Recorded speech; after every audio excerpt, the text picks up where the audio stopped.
Почитувани, поништувањето на одлуките за референдуми кои ги донесоа општините, а се однесуваа на планот кој го имаа подготвено Социјалдемократскиот сојуз за населување на мигранти во Македонија е еквивалент на тоталитарен режим. Со таквата одлука, владата предводена од Заев, кој ветуваше живот за сите, го погази основното човеково право, правото на глас. Денеска слободно можеме да кажеме дека Македонија е заробена држава. Слободно можеме да кажеме дека во Македонија е воспоставен режим кој на најбрутален начин се справува со своите политички опоненти. Оваа власт, која ја нема довербата од граѓаните, реши на граѓаните да им го одземе и она што нив им остана. Реши да им ги одземе работните места и привилегии кои ги уживаат како граѓани на оваа држава.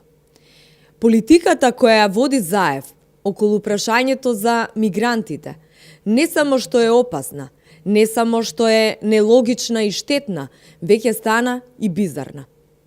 Денеска ќе ви прикажеме компарација со првата економска сила во светот, Соединетите Американски држави и нивната политика кон мигрантите. САД, земја со површина од 10 милиони квадратни километри, со невработеност од само 4,3%, со стабилен раст на бруто домашен производ од скоро 3% и со 320 милиони жители на своја територија, ќе дозволи да се населат само 50.000 мигранти. Председателот Доналд Трамп изјави дека трошокот на згрижување на само еден мигрант во Америка е еднаков на трошокот на згрижување на 10 бездомници. Тоа е и вистинска грижа за сопствените граѓани. САД, кои во моментот нудат над 6 милиони слободни работни места за своите жители, со што дополнително ќе ја намалат стапката на невработеност, сметаат дека примањето на повеќе од 50.000 мигранти ќе ја погоди економијата на државата и ќе го намали буџетот предвиден за жителите и домаќинствата кои што живеат од социјална парична помош, што во моментов изнесува околу $700.